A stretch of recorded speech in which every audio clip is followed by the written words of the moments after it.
Alhamdulillahilladzi hadana li hadza wa ma kunna linahtadiya laula an hadanallah. Asyhadu an la ilaha illallah wahdahu la syarikalah wa asyhadu anna Muhammadan abduhu wa rasuluhu alladzi la nabiyya ba'da amma ba'du.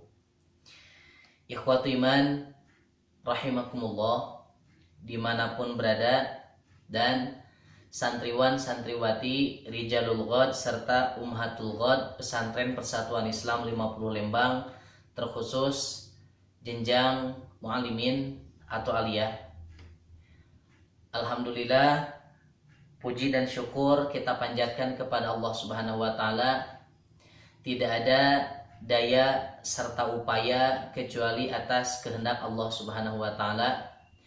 Tidak ada yang mampu memutarbalikan waktu, tidak ada yang mampu memutarkan siang menjadi malam dan malam menjadi siang kecuali hanya Allah Subhanahu wa taala. Dan tidak ada pula yang mampu untuk memberikan pemahaman terhadap ilmu agama atau ilmu secara umum kecuali hanya Allah Subhanahu wa taala.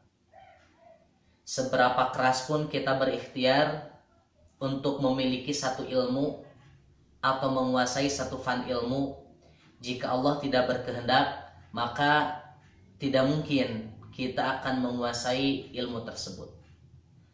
Hatta para malaikat sekalipun, ketika mereka mengetahui seluk-beluk yang berkaitan dengan langit dan seluk-beluk yang berkaitan dengan bumi, termasuk isi yang terdapat di dalam Al-Quran, mereka menyebutkan bahwa la ilma lana illa ma'allamtana. Kami tidak mengetahui sedikit pun ilmu pengetahuan illa kecuali ma'allamtana, apa yang telah Engkau ajarkan wahai Allah kepada kami. Insyaallah pada pertemuan kajian atau materi pembelajaran kali ini kita akan membahas tentang kitab Bulughul Maram min Adillatil Ahkam yang disusun oleh Imam Ibnu Hajar Al-Asqalani. Di semester yang pertama kita sudah membahas terkait kitabun nikah. Lalu di semester pertama pun kita sudah membahas terkait babul kafa'ah. Lalu al-khiyar fin nikah, al-uyub fin nikah, bab isyratun nisa, pergaulan dengan istri. Lalu yang terakhir yang akan kita bahas adalah kitabus shadaq atau pembahasan tentang mahar atau nafkah yang nanti akan diberikan kepada istri kita. Ikhwatu iman, santriwan santriwati Rijalul Ghad wa Ummahatul Ghad yang dimuliakan Allah Subhanahu wa taala, yang sudah membuka kitabnya, silahkan boleh dibuka kitab Bulughul Maram. Kitabul Maram kalau di dalam Tawdihul Ahkam hadis nomor 894 yang diterima dari sahabat Ibnu Abbas. Hadis ini terletak setelah hadis yang para sahabat bertanya kepada Rasulullah Shallallahu Alaihi Wasallam terkait kam kana sodaku Rasulillahi Shallallahu Alaihi Wasallam, berapa mahar yang diberikan oleh Rasulullah Shallallahu Alaihi Wasallam kepada istri-istrinya. Sekarang kita akan bahas bagaimana mahar yang diberikan oleh Ali bin Abi Thalib kepada putri Nabi Shallallahu Alaihi Wasallam, yaitu Fatimah Az-Zahra. Wa Ibnu Abbasin radhiyallahu anhu qala lamma tazawwaja Aliun Fatimata radhiyallahu anha qala lahu Rasulullah sallallahu alaihi wasallam a'tiha syai'an qala ma indi syai'un qala fa aina dir'ukal khutamiyatu, rawahu Abu Dawud wan Nasa'i was-sahahahul Hakim. Dan dari Abdullah bin Abbas, semoga Allah meridai kepadanya, ia berkata, lamma tazawwaja Aliun, ketika Ali karramallahu wajhah akan menikahi Fatimah radhiyallahu anha. Fatimah, semoga Allah meridhai kepadanya, yang mana Fatimah adalah putri dari Rasulullah sallallahu alaihi wasallam. Qala lahu Rasulullah sallallahu alaihi wasallam. Kemudian Rasulullah sallallahu alaihi wasallam berkata kepada Ali, "A'tiha syai'an." Berikanlah mahar apapun kepada Fatimah. Qala, lalu kemudian Ali menjawab, "Ma indi syai'un." Aku tidak memiliki apapun. Qala, lalu kemudian Rasulullah sallallahu alaihi wasallam bertanya lagi, "Fa aina dir'uka al-khutamiyah?" Di mana zirahmu? Zirah itu baju besi. Baju besi yang dibuat oleh al-khutamiyah. Rawahu Abu Daud wan Nasa'i. Hadis ini diriwayatkan oleh Abu Daud serta Imam An-Nasa'i. Wa shahhahul Hakimu, dan disahihkan oleh Al-Hakim. Ikhwati iman rahimakumullah, santriwan Rijalul Ghad wa Ummahatul Ghad yang dimuliakan Allah Subhanahu wa taala. Al-Bassam di dalam kitabnya Tawdihul Ahkam, beliau merinci beberapa permasalahan yang harus diangkat yang berkaitan dengan hadis ini. Di antaranya darajatul hadithi, derajat hadis ini apakah sahih atau dhaif. Al-Bassam menyampaikan al-haditsu sahhahul Hakimu wa akhrajuhun Nasa'i wa akhrajahun Nasa'i wa Abu Dawud. Hadis ini disahihkan oleh Al-Hakim dan Imam An-Nasa'i serta Abu Dawud telah mengeluarkannya. Wa sakata anhu, akan tetapi keduanya sakata, mendiamkannya.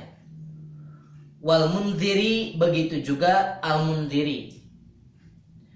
Wa qad ja'at iddatur riwayat fi sadaqi Aliyin bi Fatimata. Dan ada beberapa riwayat yang menjelaskan terkait bagaimana jumlah pemberian mahar yang diberikan Ali bin Abi Thalib kepada Fatimah, putri Nabi sallallahu alaihi wasallam.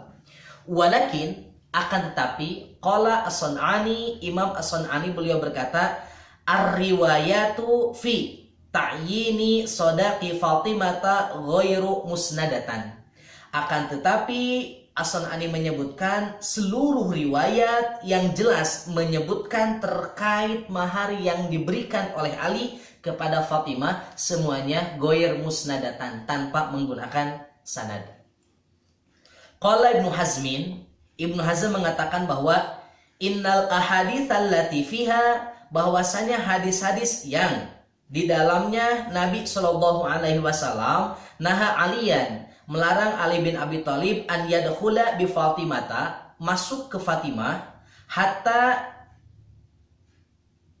ya'itoha, sehingga Ali bin Abi Thalib memberikannya syai'an, mahar, innama ja'at min turukin mursalatin, bahwasanya hadis-hadis itu datang min turukin mursalatin, dari jalur yang banyak tetapi mursalatin, secara mursal. Au fiha majhulun, atau ada juga menggunakan sanad tetapi rawinya ada juga yang majhul. Wala yasihu syai'un minha, dan tidak ada satupun hadis yang sahih yang berkaitan dengan pemberian mahar Ali kepada Fatimah. Nah, ikhwatu iman rahimakumullah, apa yang disampaikan oleh Imam Ibnu Hajar Al-Asqalani terkait pemberian mahar yang diberikan oleh Ali bin Abi Thalib kepada Fatimah ternyata disampaikan oleh Ibnu Hazm dan ulama-ulama yang lain. Ternyata hadis ini adalah hadis yang mursal. Bahkan ada juga yang menyebutkan hadis ini adalah hadis yang tidak memiliki sanad, sebagaimana yang disampaikan oleh As-San'ani tentunya di dalam kitab Subulus Salam. Nah, akan tetapi kendati pun begitu, kita akan kaji kira-kira maksud dari hadis ini seperti apa, supaya kita dapat mengambil hikmah dan mengambil pelajaran. Kira-kira seandainya hadis ini benar, seandainya komunikasi yang dilakukan oleh Rasul dengan Ali ini benar, dan pemberian mahar dari Ali kepada Fatimah ini benar seperti apa yang tersampaikan di dalam hadis ini, maka ini dapat kita ambil pelajaran betapa luar biasanya putri Nabi Shallallahu Alaihi Wasallam yang dinikahi oleh sepupu Nabi Shallallahu Alaihi Wasallam dengan mahar yang sedemikian entengnya, dengan mahar yang sedemikian mungkin bagi sebagian orang tidak terlalu berharga. Akan tetapi nanti kita lihat wasohahul hakimu, walaupun al-hakim mensohihkan hadis ini. Ikhwatu iman rahimakumullah, Al-Bassam beliau menyampaikan bahwa Ali bin Abi Thalib huwa ibnu ammin Nabi sallallahu alaihi wasallam. Ali bin Abi Thalib adalah anak dari paman Nabi sallallahu alaihi wasallam. Zawwajahu ibnatahu Fatimah Az-Zahra. Ali dinikahkan sengaja oleh Rasul kepada putri Nabi. Siapa? Fatimah Az-Zahra. Asgharu banatihi, yang mana Fatimah adalah putri bungsu Nabi sallallahu alaihi wasallam.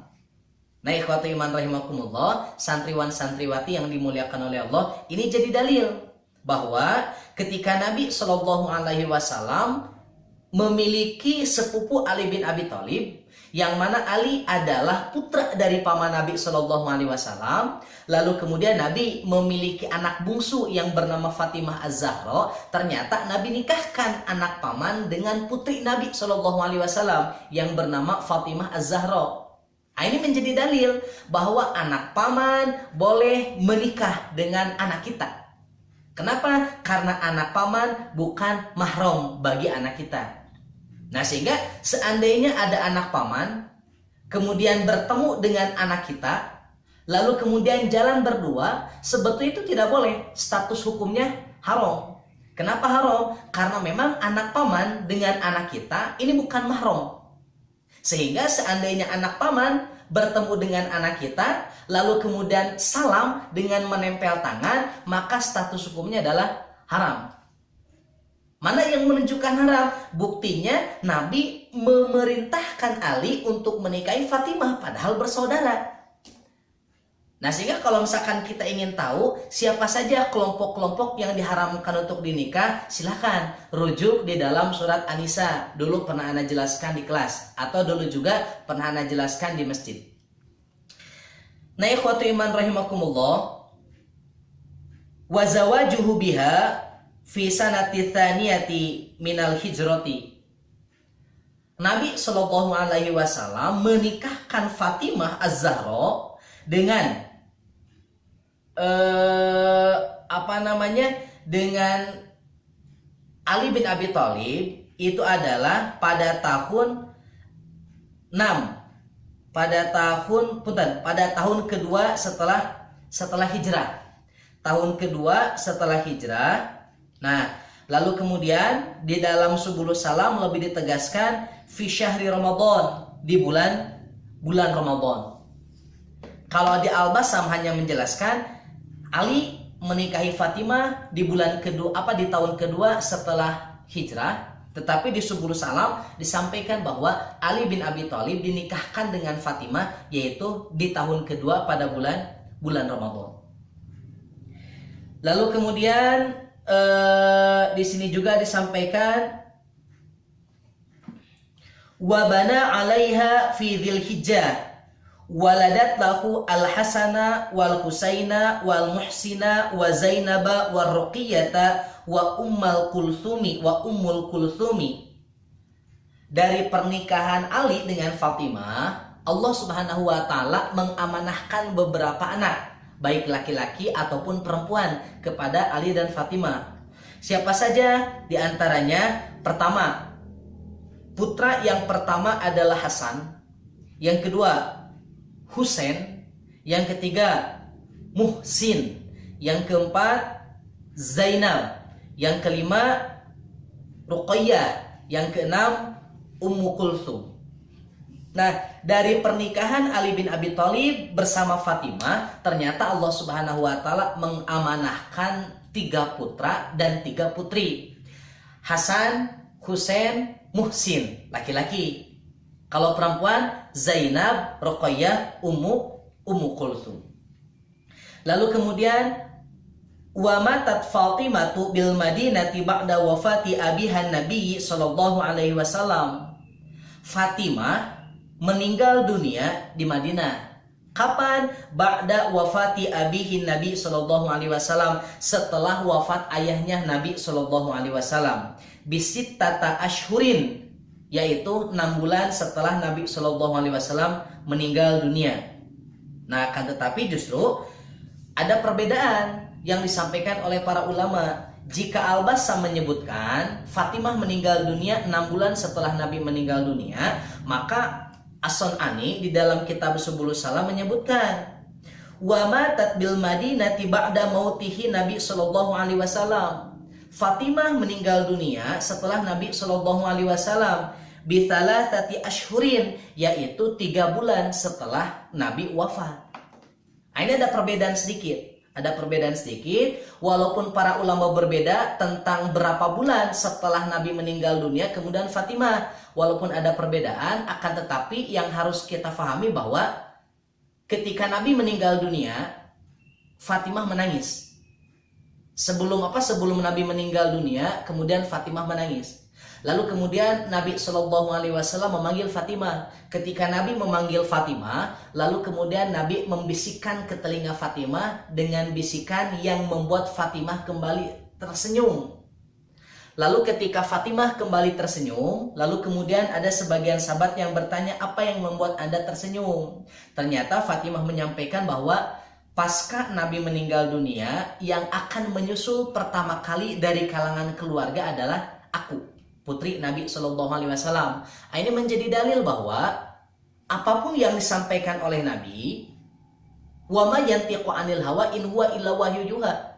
Tidak ada satupun kalimat yang disampaikan oleh Nabi ketika beliau statusnya sebagai Nabi atau ketika beliau statusnya menjadi Rasul, in huwa illa wahyu yuha, kecuali semuanya berkaitan dengan wahyu. Termasuk hal-hal yang berkaitan dengan sesuatu yang akan datang ketika Nabi bersabda, lalu kemudian menyebutkan apa saja yang akan terjadi, kemudian Nabi rinci, termasuk Fatimah meninggal dunia. Ini kan berkaitan dengan hal-hal yang gaib. Maka ketika Nabi berbicara tentang hal-hal yang gaib, maka sudah otomatis yang dibicarakan adalah wahyu. Ternyata apa yang disampaikan oleh Nabi Shallallahu Alaihi Wasallam terkait meninggalnya Fatimah ba'da wafat Nabi terbukti. Nabi meninggal dunia, selang beberapa bulan yang dipertentangkan oleh para ulama, ternyata baru Fatimah Az-Zahra, putri Nabi Shallallahu Alaihi Wasallam, beliau meninggal dunia. Lalu kemudian Al-Bassam beliau menjelaskan lagi, annahu la budda fin nikahi minas shadaq, bahwasanya wajib bagi siapapun yang mau menikah untuk memberikan mahar kepada calon istrinya. Fa inna Nabiyya sallallahu alaihi wasallam amara Aliyan an yu'tiya zawjahu sadaqan wa lam yajid syai'an sa'alahu an dhira'ihi. Begitu juga ketika Nabi memerintahkan Ali untuk menikah, ini kan Ali statusnya keponakan Nabi, Fatimah statusnya anak Nabi.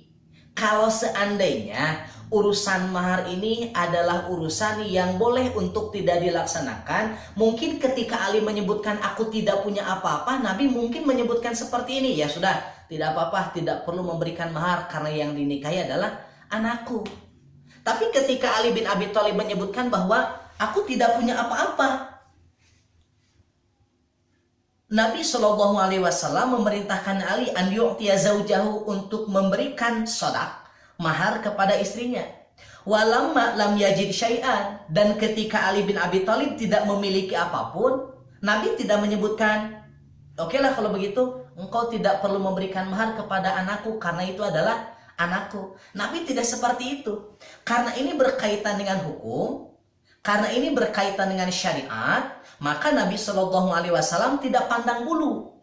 Nabi Shallallahu Alaihi Wasallam tidak melihat apakah ini saudara, apakah ini sahabat, apakah ini orang lain. Tetap ketika hukum harus ditegakkan, syariat harus ditetapkan, walaupun ini kepada anak sekalipun, tetap Nabi Shallallahu Alaihi Wasallam memerintahkan mana baju zirah atau mana baju perang yang biasa engkau gunakan untuk perang, jadikanlah itu mahar bagi istrimu. Ini menjadi dalil betapa di antara salah satu hal yang paling urgent yang harus ada dalam urusan pernikahan, di samping mempelai laki-laki dan mempelai perempuan, adalah mahar. Ini level Fatimah, putri Nabi Shallallahu Alaihi Wasallam, dinikahkan dengan Ali bin Abi Thalib, sahabat yang paling cerdas, sahabat yang yang paling dekat dengan Nabi Shallallahu Alaihi Wasallam. Ternyata dalam urusan mahar saja tetap wajib untuk membayarkan mahar. Nah, ini menjadi dalil bahwa mahar ini menjadi sesuatu yang wajib untuk diberikan bagi siapa saja yang mau menikah. Lalu kemudian Al-Bassam melanjutkan lagi, wafihi istihbabu takhfifis shadaq. Hadis ini atau apa yang terjadi pada Ali bin Abi Thalib dengan Fatimah ini adalah anjuran dari Nabi Shallallahu Alaihi Wasallam untuk takhfifis shadaq, untuk mempermudah urusan sodako atau mempermudah urusan mahar. Fa inna Nabiyya Shallallahu Alaihi Wasallam lamma sa'ala Aliyan ayya syai'in yuqaddimuhu mahran. Ketika Nabi Shallallahu Alaihi Wasallam meminta kepada Ali tentang sesuatu yang dapat dijadikan mahar, fa idza kanat bintu Rasulillah Shallallahu Alaihi Wasallam tusaddiqu bimithli hadza mata'ur rakhis. Ternyata Nabi Shallallahu Alaihi Wasallam meminta kepada Ali untuk memberikan maharnya walaupun dengan mata'ur rakhis. Apa mata'ur rakhis? Perhiasan yang rakhis, yang ringan. Nabi tidak meminta kepada Ali untuk memberikan mahar beberapa puluh ekor unta atau beberapa ratus ekor unta, kuda, sapi, domba, tidak. Tapi dalam urusan mahar ternyata Nabi Shallallahu Alaihi Wasallam memperingan, mempermudah. Kenapa? Dalam urusan mahar tidak boleh mempersulit bagi mereka yang mau menikah. Pada hakikatnya orang yang mau menikah adalah mereka yang mau beribadah kepada Allah Subhanahu Wa Taala. Pernikahan ini adalah ibadah yang paling lama. Beda dengan sholat. Sholat adalah ra'isul ibadah, puncak dari ibadah, inti dari ibadah. Tapi sholat waktunya terbatas. Hanya sekedar waktu-waktu yang sudah ditetapkan oleh Allah Subhanahu Wa Taala, yang sudah diwajibkan oleh Allah Subhanahu Wa Taala. Sedangkan menikah, dari mulai pertama ijab qabul sampai nanti nyawa dicabut oleh Allah Subhanahu Wa Taala, apapun yang dilakukan oleh suami istri ini adalah ibadah. Nah, sehingga kenapa Nabi Shallallahu Alaihi Wasallam memperingan urusan mahar? Sebab urusan mahar ketika dipersulit berarti secara tidak langsung mempersulit dua orang yang mau beribadah kepada Allah Subhanahu Wa Taala. Nah, maka ketika Ali bin Abi Thalib ketika Rasul meminta kepada Ali bin Abi Thalib untuk urusan mahar, Ali tidak mampu dengan menyebutkan ma'indi, aku tidak memiliki syai'an, aku tidak memiliki apapun. Lalu kemudian Rasulullah Shallallahu Alaihi Wasallam menyebutkan kepada Ali, kalau begitu boleh engkau menggunakan baju perangmu sebagai mahar kepada Fatimah. Yang menjadi pertanyaan, apakah perempuan atau Fatimah yang menggunakan baju perang atau laki-laki? Bagi perempuan, mahar yang diperlukan itu kan uang, emas, perhiasan. Ini baju perang digunakan ke Fatimah karena sedangkan Fatimah sebagai ibu rumah tangga. Nah, ini menunjukkan bahwa ternyata mungkin bagi laki-laki selevel Ali bin Abi Thalib yang namanya baju perang ini adalah perhiasan yang lebih penting daripada apapun. Kenapa? Karena ini akan digunakan untuk menjaga Islam, untuk menjaga agama, untuk berperang melawan musuh-musuh yang ingin menghancurkan Islam. Tapi bagi seorang perempuan, kenawan coba. Bagi seorang perempuan mungkin tidak terlalu penting. Kenapa? Karena tidak akan mereka gunakan. Nah, walaupun tidak terlalu penting bagi perempuan, tapi dalam urusan mahar ternyata boleh digunakan. Ini menjadi dalil bahwa istihbabu takhfifis shadaq. Nabi Shallallahu Alaihi Wasallam memerintahkan untuk mempermudah dalam urusan perhiasan, dalam urusan mahar.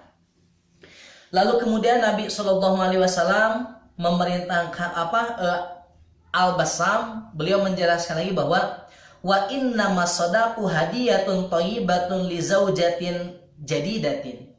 Yang namanya shadaq atau yang namanya mahar ini adalah hadiah yang terbaik yang diberikan oleh suami kepada calon istrinya, atau yang diberikan oleh suami kepada istrinya. Kenapa? Karena pada hakikatnya mahar itu adalah jabron li khotiriha, yaitu sesuatu yang mencukupi keinginan istri atau sesuatu yang diinginkan oleh istri.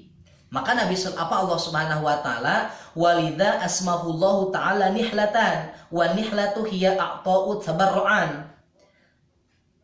Makanya Allah Subhanahu wa taala menyebutkan di dalam Al-Qur'an yang namanya mahar itu dengan nihlah. Apa nihlah? Sesuatu yang diberikan kepada istri sebagai bentuk sedekah atau sebagai bentuk untuk menyenangkan hati istri.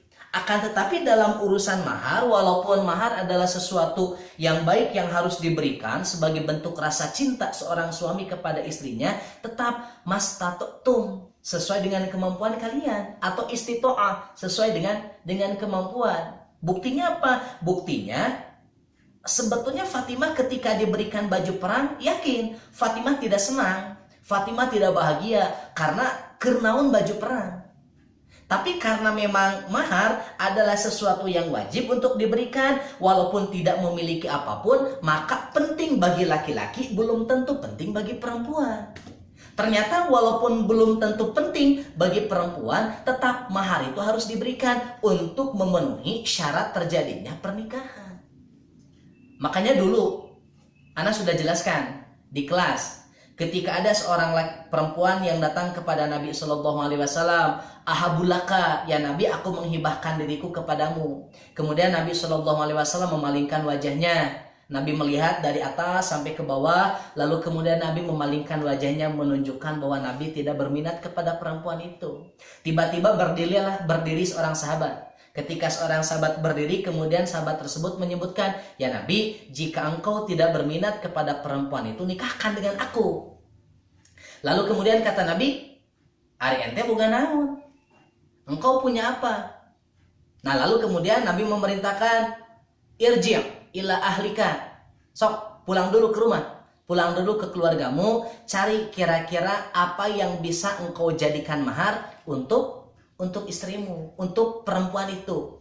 Pergi ke rumahnya, ternyata tidak mendapatkan apapun. Cek Nabi, balik deui, cari lagi, walaupun khotaman min hadidin, cincin dari emas, cincin dari besi. Lamun orang mah mur, baud.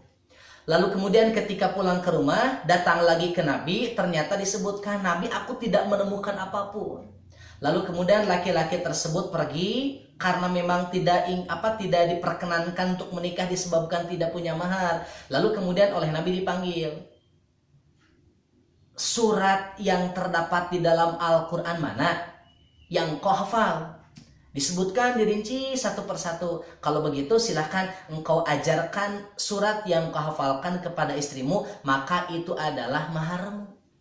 Ini jadi dalil bahwa Nabi Shallallahu Alaihi Wasallam tidak memberatkan urusan mahar. Walaupun dulu ketika Nabi Shallallahu Alaihi Wasallam menikah dengan Khadijah, Nabi memberikan 100 ekor unta. Ini kan luar biasa, besar. Akan tetapi bagi umatnya, Nabi sama sekali tidak memberatkan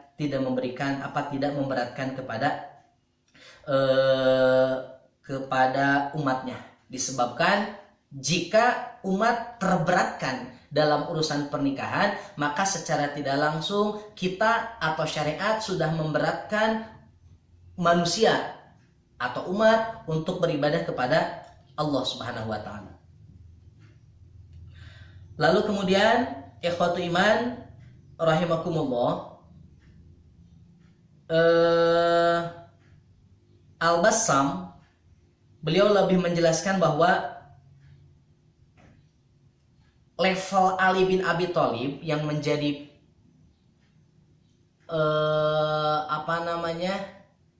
yang menjadi anak paman Nabi Shallallahu Alaihi Wasallam, yang dinikahkan dengan Fatimah, itu memberikan mahar yang sedemikian simpelnya, memberikan mahar sedemikian ringannya. Apalagi kita yang bukan dari keluarga Nabi, yang jauh dari tingkatan soleh, yang jauh dari tingkatan takwa, masa kita mau mengalahkan Fatimah atau putri Nabi Shallallahu Alaihi Wasallam? Solehnya Fatimah luar biasa, solehnya Ali bin Abi Thalib luar biasa, tapi dalam urusan mahar ternyata Nabi memperingan. Dalam kaitannya dengan hadis ini ada beberapa hal yang perlu kita kaji, ada beberapa hal yang perlu disampaikan. Pertama faktor orang tua, yang kedua dari anak. Anak perempuan tidak boleh meminta mahar yang memberatkan bagi calon suaminya.